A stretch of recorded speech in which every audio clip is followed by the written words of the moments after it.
Twitter is a tough place for Catholics, mainly because Catholics make it very, very tough for themselves. We fight left against right and present a really not very pleasant face to the world. I've been thinking a lot this past week about why Twitter is such a problematic space for Catholics, and from all the reasons, and there are many, I've sort of narrowed it down to two.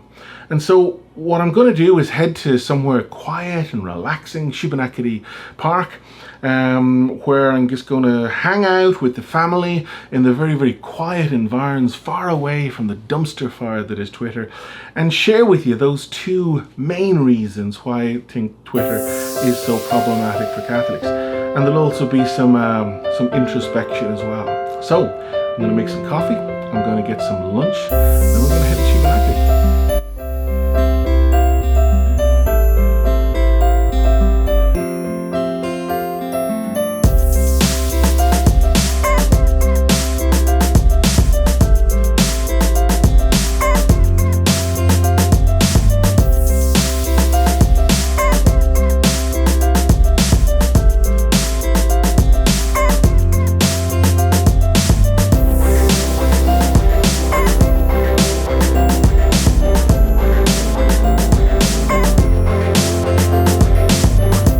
This park is pretty much the opposite to what Twitter is.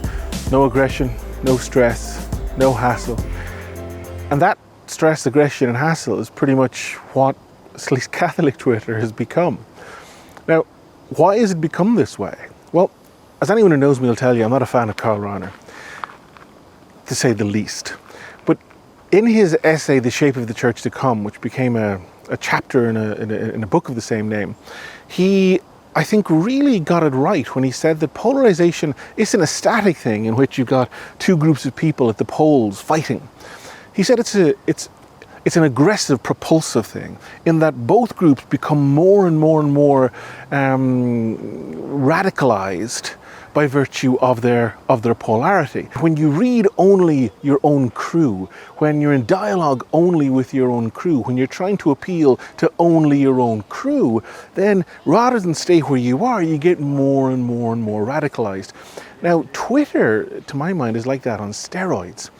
That you have a liberal camp and you have a conservative camp, and the liberal camps are following and reading and in dialogue with other liberals, and the conservative camp are following and dialoguing with and reading other conservatives, and because of that they become more and more and more radicalized. And so you start here, and within a few months of your world being shaped by Twitter, you end up here, or you start here, and in a few months you end up here.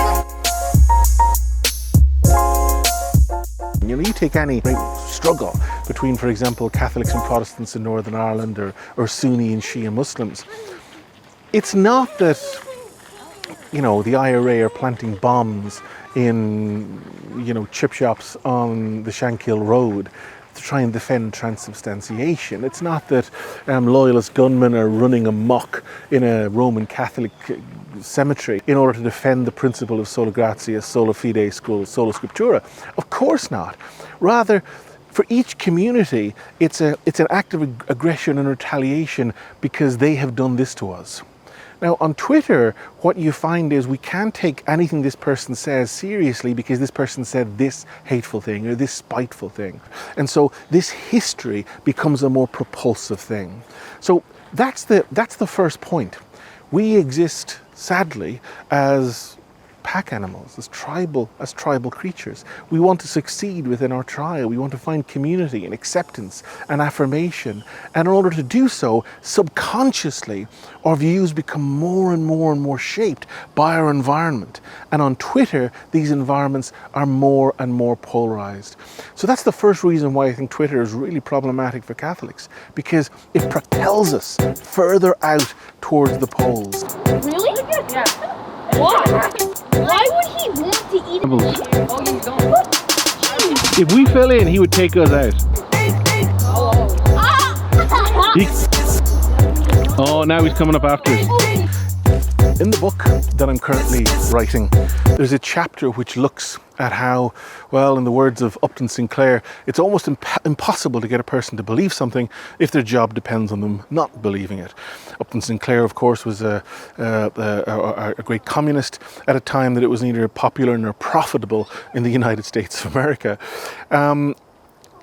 Granovetter and other sociologists have done significant work into thresholds of belief and how a social order establishes thresholds that we won't transgress in terms of what's acceptable or unacceptable to think and believe. And this is particularly potent because it works with our biology. We're herd animals, we're pack animals. We've evolved to want to find acceptance and an affirmation within our social order. We don't want to make ourselves pariahs within a social order. We want to have people think that we're nice and funny and clever and not an idiot, not a hater, not a bigot.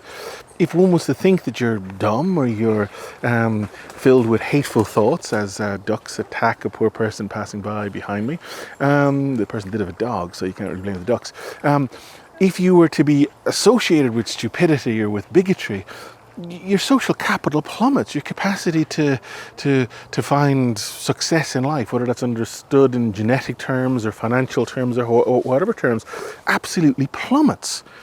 And so this is something that's quite sinister in Twitter, that because the norm, because the majority, because Google, Amazon, Facebook, Apple, the New York Times, CNN, NBC, Microsoft, the governments of Canada, the United States, so many, because there's a uniformity of perspective by and large, in terms of the primacy of the secular, in terms of acceptance of the fundamental tenets of the quote-unquote sexual revolution, in terms of gender perspectives and so on and so forth. To say something contrary to that is to just drop through the trap door of society. Now, I'm not talking about being cancelled in any formal way. I'm simply saying that the assumption is that if a person holds X, and X is often Catholic perspectives, then that person is stupid, bigoted, and hate-filled. This is the equivalent of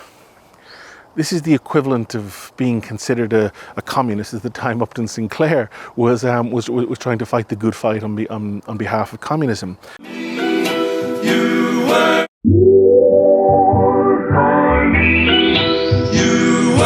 made for me. You were made. If you're healthy, this will shape your thinking. So recently, for example, there was an abortion law passed in Texas, and that's not the topic I'm focused on here. What I'm focused on here, what I'm interested in right here, is that the only people who were commenting on it were those who were savagely criticizing it. Why? Well, because to savagely criticize it, you can elevate your social capital, and you're a good person, and you're an intelligent person, and you're on the side of the angels, and you're not a hater or a bigot or a misogynist or an evil person. And so lots of people were tweeting and catching in on this gold dust flying around. There were lots of people I know that I follow who would not have found the law problematic, but they were shutting the F up. And the reason why they were shutting the F up is because if they said something, they would poof, poof, poof, poof. They would drop through the social trap door. Now, the result of this is that someone looking on would think that there was absolute uniformity of perspective on this issue. And so this is the point I'm making, that Catholics are living in a rabidly secular environment on Twitter, and they have evolved over hundreds of millions of years to be shaped as creatures that wants to soak up these perspectives and mirror them. And the healthier the organism is, the more it will mirror them. And this mirroring will take them away from Catholic perspectives and make them echo and mirror more and more dominant hegemonic perspectives within our social order. So Twitter, in this sense, is, for healthy people, a solvent of one's Catholic faith.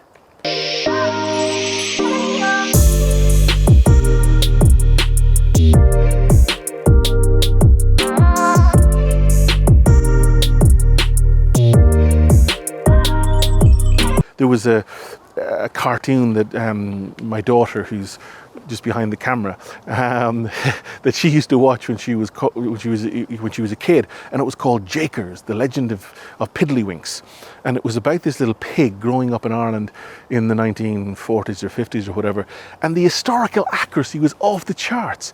The dress, the accents, the architecture, everything was exactly as it would have been, apart from the fact that it was a kind of a Stalinist whitewashing of anything religious. This was an overwhelmingly religious social order. The religion would have been draped over every wall. Every expression would have had a thank God or a please God or a God willing, or it would have saturated that entire social order. And this was entirely airbrushed out of this picture. Why? Because that would introduce a distasteful element. And so more and more we're seeing that the normative is the non-religious. The normative is the secular hegemony, which, and we can look at this in a future video, is essentially the capitalist hegemony, because it's only religious faith that is offering coherent resistance against the tyranny of capitalist social orders. Nonetheless, the point I'm making is that Twitter is a heightened version of this, which will propel healthy people to soak up the ideas of their social order, which will encourage them more and more to mirror dominant perspectives at the expense of their Catholicism. And that brings me to my third and final section, which will be a short section, because as I was thinking about this last week, I came to realize more and more that I'm really guilty of a lot of this stuff too.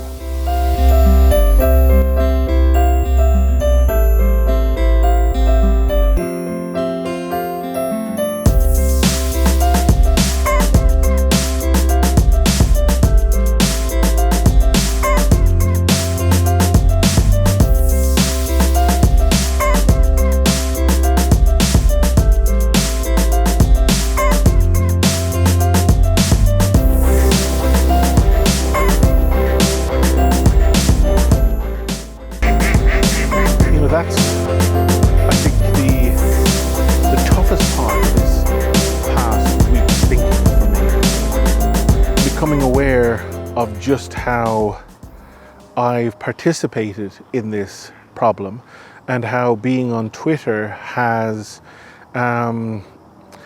maybe shaped at least shaped my participation in toxicity more than I'd have liked. I was thinking, so maybe you're like this, I don't know.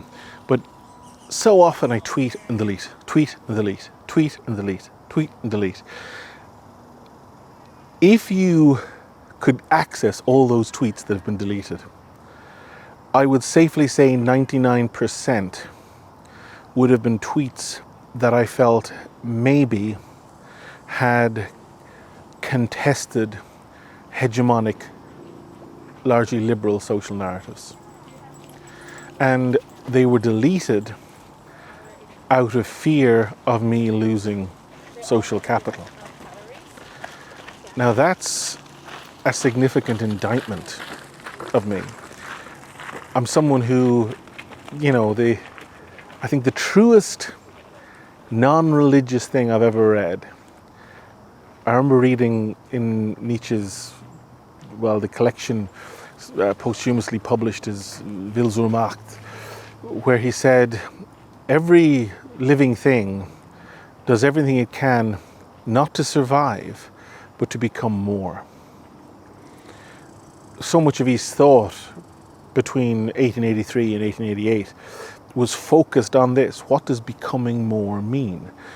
Or drive to become more, this will to power, Will zur Macht, that Nietzsche wrote a lot about.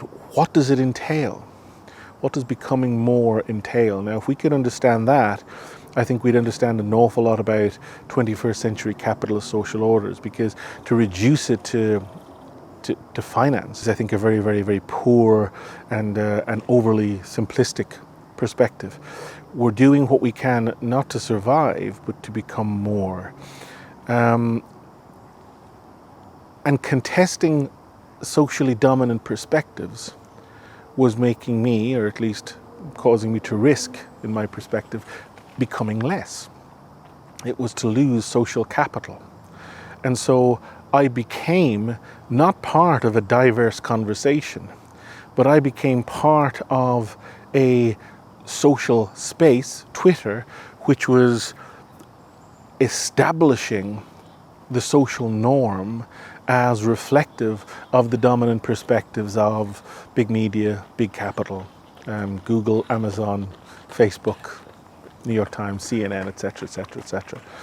And in doing so, I was further isolating and alienating an increasingly marginalized rump of Catholic faithful who are struggling more and more with their faith within a context which is rabidly adversarial to it.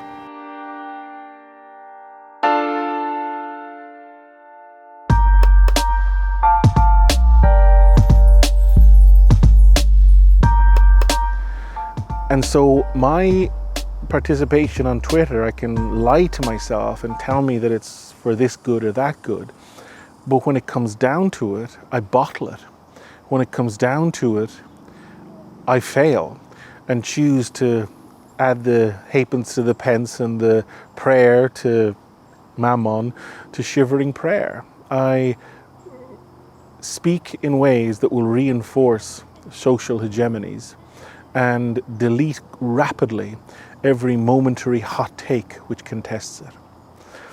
And so not only is Twitter a really bad thing for Catholics, but it's a really bad thing that I help build, in the sense, or that I at least am like one of those little, workarounds working away for the upkeep of this colony which shapes us to think in certain ways and shapes us to think in ways which are reflexively opposed to Christian ways.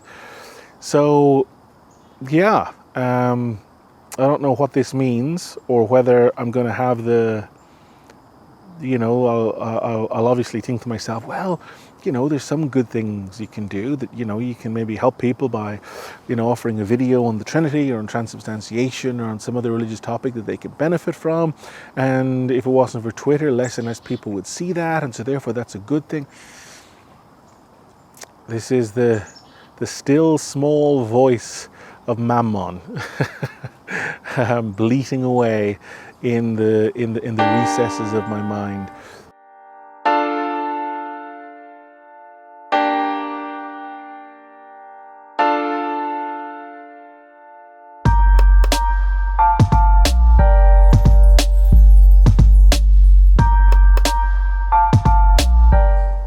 The state of Christianity in general and Catholicism in particular is a state which has been arrived at by countless leaders, theologians, ministers, pastors, priests, who can't serve two masters, and the masters that they have opted to serve time and again has been the master of social hegemony, of social power, of social capital. And I think no matter what I tell myself to try and get myself to stay on Twitter, in reality, if I stay there, I'm doing the same thing. Do you agree? Do you disagree? Do you think I'm talking out of my rump? In any case, leave a comment below. Let me know what you think. And let me know what you think of this beautiful Shubenacadie Park in Dartmouth, Nova Scotia. Thanks for watching.